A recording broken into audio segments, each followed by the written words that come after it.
Let's put a half hour on the clock for this one. Christine needs no introduction, right? Christine's the Director of Personal Finance and Retirement Planning for Morningstar. She's a senior columnist there. She co-hosts their podcast, The Long View. She's a frequent public speaker. She's widely quoted in the media, New York Times, Wall Street Journal, Barron's, CNBC, you name it. She's been named to the inaugural list of Barron's 100 Most Influential Women in Finance. She's on the 2021 list as well. She's been named as one of the 10 most influential women in wealth management. She's the author of 3 books. She's the president of the Bogle Center. Mostly, she's just a really awesome person. So give your attention to Christine Benz. Thank you so much. Gosh, Jim, thank you so much for that introduction. I was mentioning volunteers in that last session, and Jim Dolly and Katie Dolly are among this conference's most amazing volunteers. So Jim has been leading this Bogleheads University since we started it in 2022, and it's obviously become a fixture of the conference, super valuable. And Katie has joined Jim in serving this conference so beautifully, and they both bring the spirit of what can we do, how can we help, and I plan to thank them in front of the whole audience, but just wanted to shout out for all that, and I see Katie in the back, all that Jim and Katie do for us.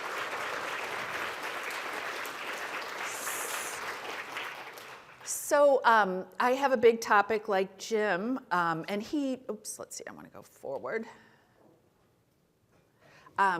He touched on some of the topics that I plan to talk about today, but I'm going to talk about the key investment building blocks for Bogleheads to narrow things down, so we're not talking about everything under the sun. And then we'll talk about how to allocate that portfolio in a sane way, given your goals, given your spending horizon, and maybe considering your risk tolerance a little bit as well. So what I plan to cover is how various investment types have behaved historically, not just their returns, but also their risk profiles.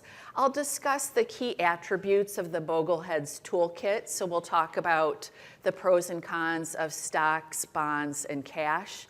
And then we'll end the presentation talking about how to allocate your portfolio among them. So this is here, this is the global market portfolio. This is how investments are apportioned across the globe. This is the ownership stake in all of these different investment types by their market value. And one thing that might surprise a lot of you, I know we talk a lot about stocks, but just as how large the fixed income market is. You see it's a huge percentage of the funds that are invested. Public equity, which we all use as linchpins of our portfolio, is another large share. Private real estate, like the value of all of our own homes, for example, is another allocation. Listed real estate, the REITs that you might find in a REIT fund, another allocation. But this is just kind of a starting point for thinking about the total toolkit and how investors across the globe have allocated their assets. So this is a look at the 50-year returns of some of the core asset classes. And I'm happy to see Paul Merriman here because he'll like the look of that dark blue bar, the U.S. small cap stock segment. You can see very strong outperformance of that segment. So if you put 10,000 in at the beginning of this 50-year period, held it until the end, you would have been a very rich person at the end. And you would have done much better than you would have in all the other asset classes. So large cap stocks come after that, quite a bit below over this 50-year period. And then the safer stuff, the intermediate term government bonds, the long-term government bonds, and then at the bottom, the cash investments, the Treasury bill type investments. You can see that their returns are much lower. And so looking at this, I think someone might conclude, well, why bother with that safe stuff at all? What do I need it for? And this slide, I think, nicely depicts the why, in that it shows the two things together. It shows, this is a 20-year horizon, so the results differ a little bit, but it shows the volatility alongside the returns of these various asset classes. So I would just direct your attention to the little pink dot, for example, that's small cap stocks over the 20-year horizon. You can see the returns are among the better returns of any asset class over the 20-year horizon, but the risk is also up there. So the point of this slide is really that these two things work hand in hand, that oftentimes the investment asset that rewards you the most in terms of your returns, if you hang on, is going to be the riskier asset. And the problem is that the riskier asset will try your patience a little bit along the way. And so you need to consider the two things together. So stocks, just a quick explainer. I don't want to get too basic in this because I feel like probably need to err on the side of being a little bit more sophisticated since you're all here at this conference. But if you're a stock owner, you're owning an ownership stake in the company, a little piece of the company. Companies can be different sizes. They can be domiciled in the US or outside the US. And stock investors get paid in one of a couple of ways. One is if the company makes some sort of ongoing payment to you as an investor in the form of a dividend, or if it appreciates in terms of its share price. And the contribution from each of those return sources tends to kind of vary over time. What people might be surprised about is that historically, dividends have made up about half of the market's long-term return. I haven't checked the number super recently, but it is a big percentage of the market's long-term return. So it's not worth ignoring entirely. I would say that all of us probably need and want dividend payers in our portfolios alongside stocks that have more growth potential. In terms of the pros and cons, really quickly, as we saw on the slides, the returns have historically beaten other asset classes, the returns of stocks. It's super easy to gain exposure to a lot of different stock types thanks to broadly diversified exchange-traded funds and index funds. You can buy a lot of different stock exposures very cheaply in a single investment vehicle. The tax treatment is favorable on stocks if you hold them in a taxable account and you hold them for at least a year. If the stock has appreciated over your holding period, you're eligible for what's called the long-term capital gains rate, which is lower than your ordinary income tax rate. Dividends are also taxed at that favorable rate as well, so stock dividends. The cons, volatility, as we talked about. And then a Bill Bernstein point that I wanted to highlight is that sometimes those stock downturns can coincide with periods that are bad for our households personally. So Bill's, one of his definitions of risk is just bad returns in bad times. Like, will you need your money because you have some sort of household issue or you're out of a job at the same time your stock portfolio is in the dumps? And we tend to see a correlation that stocks tend to not behave well in economic downturns. So I think that's an important point to think about when calibrating your equity exposure. In terms of how to diversify your equity portfolio, I think Jack Bogle, and he's been quoted a lot throughout here, I'll keep it going. Jack Bogle stated it beautifully. Absolutely no one knows what the stock market is going to do tomorrow, let alone next year, nor which sector, style, or region will lead and which will lag behind. Given this absolute uncertainty, the most logical strategy is to invest as broadly as possible.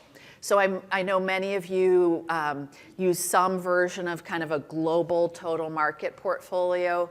I think that's the best way to bring humility to the decision about how to allocate your stock portfolio.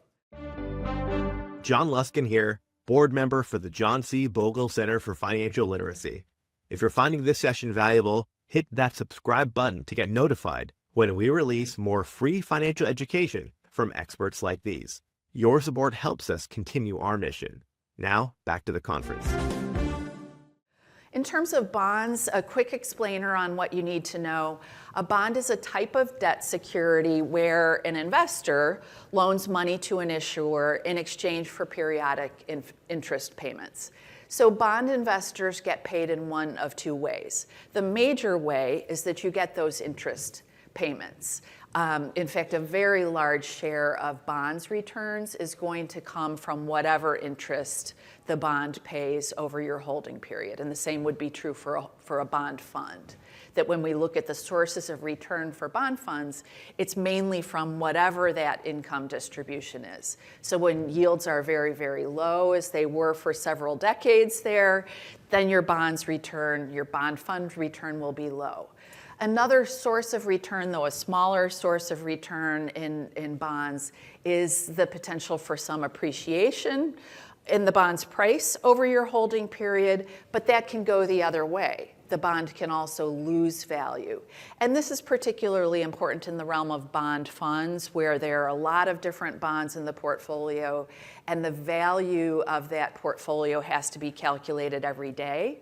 So as a bond fund investor, we feel it a little more viscerally because we see it in real time. We see the gains and losses on a daily basis. If I buy and hold a bond to maturity, the same thing is going on underneath the hood, right? That bond in the market, in the open market, may be gaining or losing value. I'm just not getting a reflection of it, a daily update on it. So in some respects, and this is a kind of a separate tangent, the decision about whether to own a bond fund or an individual bond, I think is a little bit overdone, but I'll just leave it right there.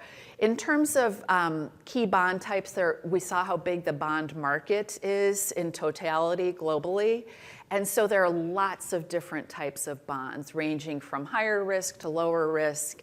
Government bonds, especially US government bonds, are typically considered the safest bond type. That if the US government is defaulting on bonds, there's probably a lot else going on in the world that we should be worried about. So that's kind of the gold standard in terms of quality. When we think about bonds, are bonds issued by the US government, the US Treasury. There are also corporate bonds issued by individual corporations. Those can be high or low in quality, so you can have like a Johnson & Johnson or something like that, whose bonds are probably just a notch below US Treasuries, and then you can have lower quality bond issuers as well, which will tend to be riskier, but they'll also tend to yield a bit more. There are also asset-backed bonds, so a very big segment of the bond marketplace are bonds that are backed by mortgages that individual borrowers have taken out, and the stream of payments that the borrower makes to that bank or whatever entity made the loan flows through to holders of those bonds. It's a very big segment of the bond market. Bonds issued outside the United States, government bonds, corporate bonds, those tend to be rated a little bit below the US. Even very developed markets have slightly higher yields to compensate for the fact that they're generally smaller markets, smaller economies than the US. And finally, there are municipal bonds, which are issued by state and local government entities. That's another big segment of the bond market. And the key advantage to municipal bonds for us as investors is that there's some favorable tax treatment on the income distributions that you receive from those types of bonds. So the income is free from federal tax. If you buy a bond issued by your home state, it will also be free of that state income tax, whatever it is. So that's one reason why if investors need to have or want to have fixed income assets in their taxable portfolio, and especially if they're a high income earner who's paying a big tax bill, that's where you would want to prioritize the municipal bonds. So we mentioned that the main sources of return for bond investors come from those income distributions and the potential for any appreciation or depreciation in the bond's price. In terms of what determines how much bonds pay out and their total returns over the long haul, there are really two main things to keep an eye on. The one is the maturity or duration of the bond or the bond fund. So generally speaking, you'll get paid less if you're making a very short-term loan, and you'll get paid more as an investor if your payoff period is over a longer period of time. And that just makes intuitive sense, right? That more things could go wrong, that company that is of sterling credit quality today, if I'm expecting to get paid back over a 10-year horizon, well, maybe its fortunes might sink over that time period.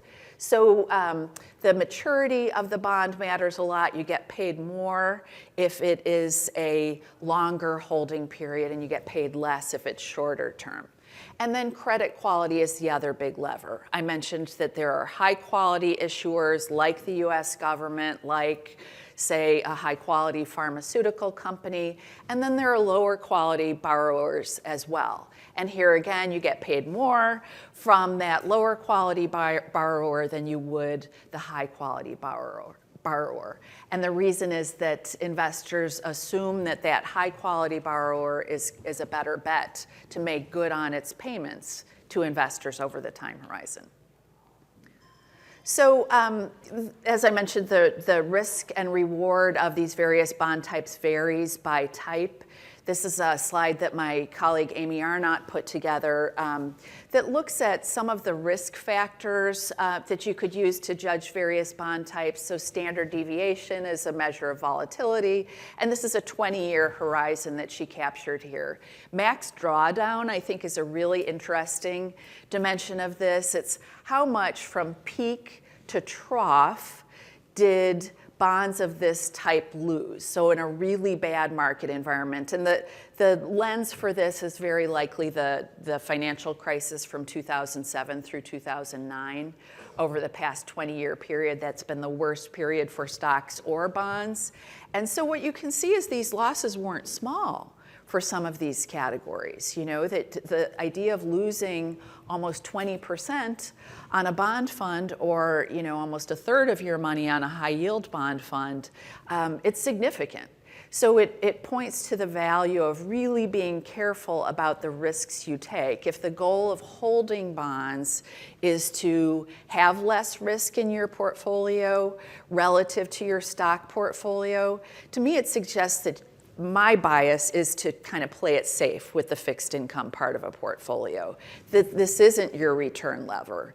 It's the place where you're keeping your money safe, where you want to have a very high probability of when you need your money, it'll be there and it will be whole for you to take it out. So you can see, bringing up the rear here, is ultra short bond. The volatility is much lower, and of course the return potential is much lower. That would be a category that's just kind of a step beyond cash investments. So the relationship between risk and return in fixed income is very tight.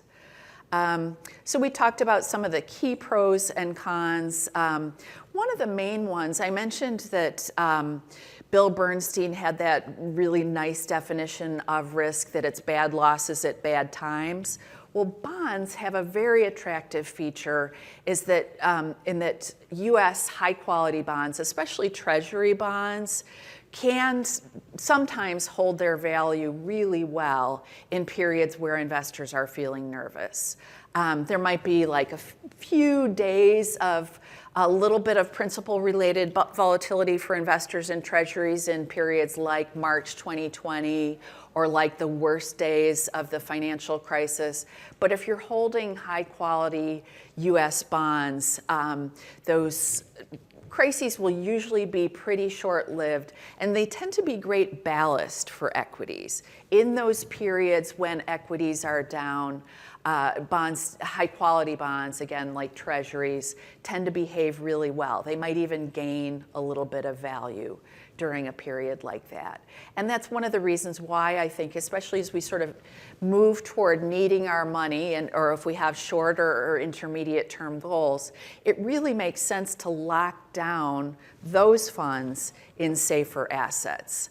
And like stocks, it's easy to obtain exposure to lots of different bond market segments with an ETF or an index tracking fund, or you might use some sort of an actively managed fund.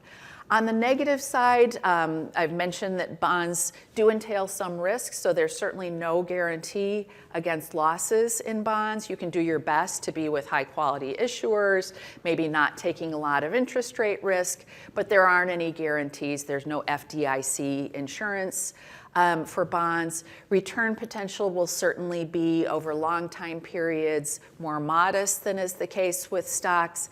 And then if you hold bonds in your taxable account, it doesn't matter if you hold them in your retirement account where you're getting some tax sheltering features, but if you're holding it in a tax sheltered account or in a taxable account and the bond is making income distributions to you, those distributions will be taxed at your ordinary income tax rate.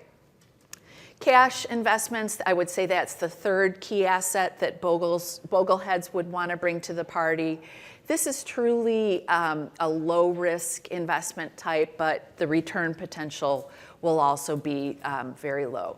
So cash is kind of a jargony term. It encompasses a lot of different investment types, but they're typically debt obligations or funds that hold them, that bundle them together, that have very short-term maturities. So I mentioned that the shorter maturity, you have a higher probability of getting your money back, and so the return potential is very, very low, but the loss potential is also low. In fact, if you invest in something that's FDIC insured, you don't have loss potential, assuming that you stick with the FDIC limits.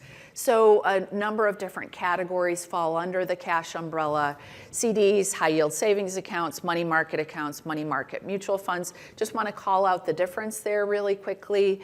Money market accounts are bank offered products that typically are backed by FDIC insurance, and you want to read the fine print there. Money market mutual funds are offered by investment firms. They are not backed by FDIC. Historically, they have a really good track record of maintaining investors' principles, keeping investors whole, but they are not guaranteed in the same way that these other instruments are. So those are the key cash instruments. In terms of pros and cons, holds principal value steady, generates some yield, so it's better than money under the mattress, not a lot better. Long-term return potential is low on the negative side. Inflation is another key aspect of cash investing and investing in bonds for that matter, where your interest payments are going to be gobbled up by whatever your inflation rate is, right? That the purchasing power of those interest payments is directly affected by whatever inflation is. And then another, I don't know if you'd call it a con because it can be good and bad, but the interest that you earn on your cash accounts is going to completely ebb and flow depending on what the prevailing interest rate environment is. So we had a very long period where cash investments were yielding very, very little. And I think some investors might have been inclined to nudge out on the risk spectrum a little bit. Now we're in a more fortuitous period for cash investors, but it's ephemeral. And you never really know at the outset because the time period, the maturity is so short, you don't really know where you'll end up in terms of your long-term return. If you own cash, like if you own bonds in a non-retirement account and some sort of a taxable account, your income distributions will be taxed at your ordinary income tax rate, so the highest rate. This is just a look at how yields have kind of ebbed and flowed over the past many decades, and you can see that it's been very much a moving target, but we've been in the upturn a little bit recently. Cash yields often track inflation, at least loosely.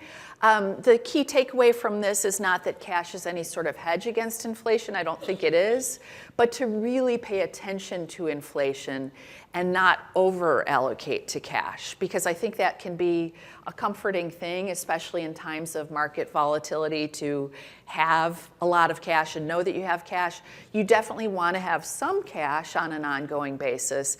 The 3 months or 6 months that Jim referenced is a valuable thing for all of us as our emergency fund, and certainly a little bit more in my mind for people who are in retirement. But over allocating to cash, because inflation's going to take such a big bite out of your return, you want to be careful about doing that. Quickly, 6 minutes, how to allocate your portfolio among the major asset types. Risk capacity, to me, is the main determinant. And there is where you're asking questions about, when do I need my money? What am I using this money for, and when do I expect to need it? And to me, that is the main question that you should ask yourself when you're trying to decide your portfolio's asset allocation.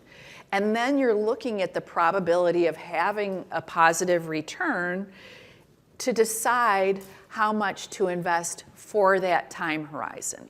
So if I need money to pay my tax bill, which will be due at the end of October, well, of course, maybe I want to pick up a little bit of interest because I live in Illinois and it's not a small tax bill, but I don't want to take much risk, right? I don't want to have to step in and add additional money when my bill comes due. And so I'm not taking much risk there at all. But if I'm someone who's in my 30s or 40s, which I'm not, but if I were, and I'm saving for retirement, I would have that really long time horizon in mind for my retirement portfolio. Might I get worried about that portfolio along the way because it doesn't feel good to see it lose money? Yes. But will I literally need access to my money between now and then? Maybe not. And so I should be comfortable taking more risk with that portfolio. So to me, risk capacity is by far the more important concept. There's risk tolerance as well, which you often hear about in this context, and it's important too, I would argue. The problem is that investors tend to be poor judges of their own risk tolerance. I was talking to someone before we got started today, and we were talking about the last really bad bear market. It was that 2007 to 2009 period, and guess what? We're all 17, 18 years older now, and that much closer for many of us to actually needing our money for retirement. So we tend not to be great judges about our risk tolerance. I think that that's probably a huge risk for a lot of investors today, is just kind of the complacency that comes along with the fact that markets have performed so well for so long. So risk tolerance is how you feel about losing money. Does it make you feel really bad when we have a day like last Friday when everything went down with more tariff worries? And the big risk there is that you make changes and you do what Jim cautioned against. You do that market timing and you make your portfolio too conservative at the worst possible time.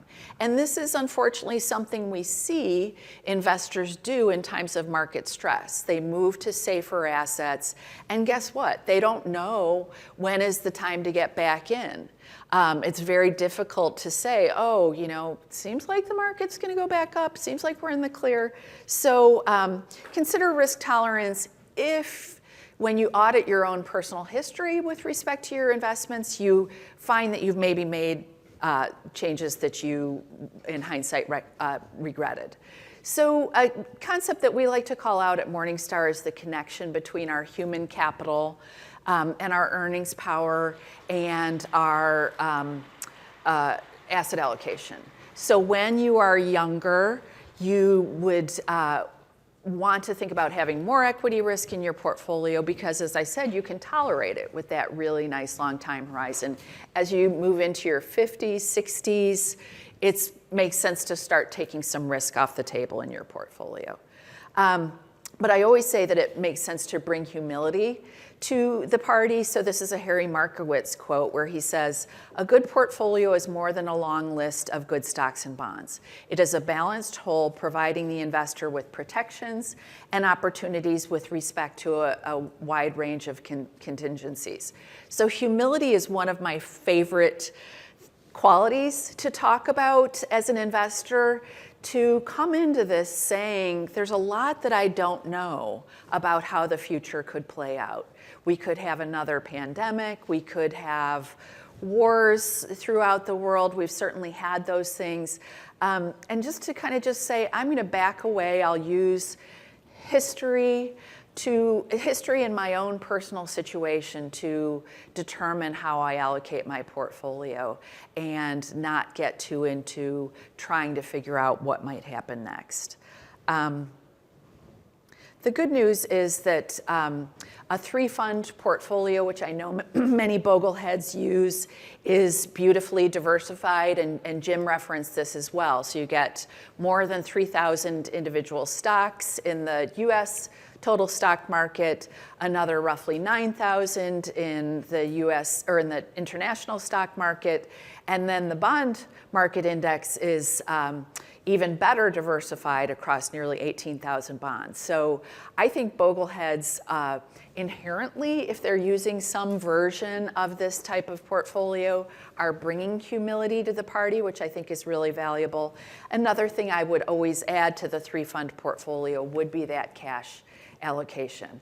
And I write a lot about this idea of bucketing your in-retirement portfolio, but the basic idea is that you're holding a couple of years worth of cash investments, a couple of years of portfolio expenditures in cash investments, and then you're kind of moving out on the risk spectrum with the rest of your portfolio.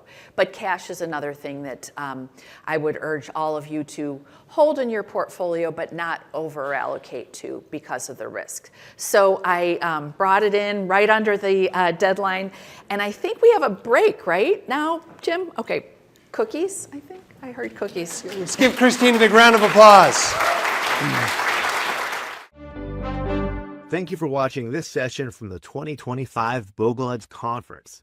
Consider making a tax-deductible donation at boglecenter.net/donate. Your contribution helps us continue our mission, building a world of well-informed, capable, and empowered investors. And to see more from the Bogleheads Conference, click the video card on your screen.